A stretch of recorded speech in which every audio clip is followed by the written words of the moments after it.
ഏതൊക്കെ നേതാക്കൾക്ക് എവിടെയാണ് സ്ത്രീ സൗഹൃദങ്ങൾ, അവർ ആരെയൊക്കെ വിളിച്ച് എവിടെയൊക്കെ കൊണ്ടുപോകുന്ന മട്ടിൽ ഇപ്പോൾ അന്യം നിന്നുപോയ പഴയ ചില കൊച്ചുമാസിക നിലവാരത്തിൽ നാലാംകിട രാഷ്ട്രീയ ചർച്ചകൾ.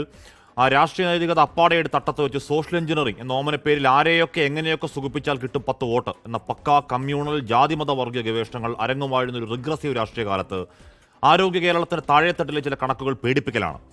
ഏതെങ്കിലും പിഴവ് ചൂണ്ടിക്കാട്ടിയാൽ ഉടൻ ആരോഗ്യ കേരളത്തെ തകർക്കാൻ വരുന്നേ എന്ന നറേറ്റീവിൽ ഗൂഢാലോചനാ തിയറി വക്താക്കളുടെ കണ്ണു തുറക്കേണ്ട കണക്കുകളാണ്. റയറസ്റ്റ് ഓഫ് ദ റയർ, അപൂർവങ്ങളിൽ അപൂർവം ഗണത്തിൽപ്പെടുന്ന ഒരു മാരക രോഗം തലച്ചോറുതീനി രോഗാണു കൊലയാളി ജ്വരം 2018 വരെ ലോകത്താകെ റിപ്പോർട്ട് ചെയ്ത കേസുകൾ 381 ആണെങ്കിൽ നമ്പർ 1 ആരോഗ്യ കേരളത്തിൽ ഈ മാസം മാത്രം ഇതുവരെ 34 പേർക്കാണ് രോഗസ്ഥിരീകരണം, മരണങ്ങൾ 11.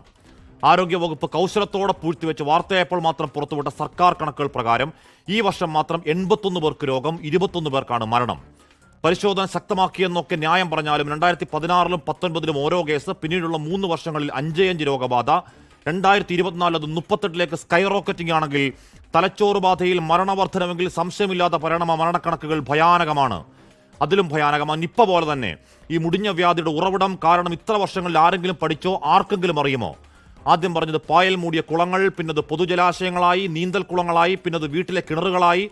ഓരോ സ്ഥിരീകരണത്തിലും കാരണം ഓരോന്നായി പറയും. സമാധാനമായിട്ടൊന്ന് കുളിക്കാൻ പറ്റുമോ? മഞ്ഞപ്പിത്തം, ഡെങ്കിപ്പനി, ഇൻഫ്ലുവൻസ, ഷിഗല്ല, സാധാരണ പനി, അല്ലാത്ത പനിയെന്ന് വേണ്ട, കാലം തെറ്റി പെയ്യുന്ന മഴയത്ത് മഴ പോലെയാണ് രോഗപ്പെയ്ത്ത്. ഈ വർഷം ഇതുവരെ മാത്രം എലിപ്പനി മരണങ്ങൾ 156, 122 മരണങ്ങൾ എലിപ്പനി എന്നാണ് സംശയം. രോഗത്തിന്റെ ഉറവിടമറിയാം, രോഗം വരാതിരിക്കാൻ വഴികളറിയാം, മരുന്നുകളറിയാം. അങ്ങനെ എലിപ്പനിയിൽ ഇത്രയധികം മരണമെങ്കിൽ ഓരോ മരണവും സംവിധാനത്തിന്റെ പിഴവാണ്, ഭരണകൂടത്തിന്റെ പരാജയമാണ്, പ്രതിപക്ഷമല്ല. അതേ വകുപ്പിൽ ആരോഗ്യ സെക്രട്ടറി ആയിരുന്ന മുഖ്യമന്ത്രിക്കും പ്രിയങ്കരൻ സാക്ഷാൽ രാജീവ് സദാനന്ദൻ പറഞ്ഞതാണ്, ആ തള്ളു വെറും തള്ള്, ഡേഞ്ചറസ് പ്രൊപ്പഗണ്ട. അറിയുന്നതും അറിയാത്തതുമായ രോഗബാധകൾ, ആവർത്തിക്കുന്ന പനികൾ, മാറാതെ ചുമച്ചും കുരച്ചും കുഞ്ഞുങ്ങളടക്കം പനിച്ചു കിടക്കുന്ന ഒരു വല്ലാത്ത കാലത്ത്, എലിപ്പനി അടിച്ചും അല്ലാതെയും അടിത്തട്ടിൽ സാധാരണ മനുഷ്യൻ മരിച്ചു കുടുംബങ്ങൾ അനാഥമാകുന്ന ഒരു കെട്ടകാലത്ത് 50 വർഷത്തെ കണക്കെടുത്ത് കുഴച്ചുരുട്ടി ആരോഗ്യ കേരളം ആനപ്പുറത്ത് കയറി തഴമ്പു സ്ഥാപിക്കൽ മരുന്നല്ല, മര്യാദയല്ല, മറുപടിയല്ല. സാർ, പ്രിയ പ്രേക്ഷകർക്ക് എൻകൗണ്ടറിലേക്ക് സ്വാഗതം.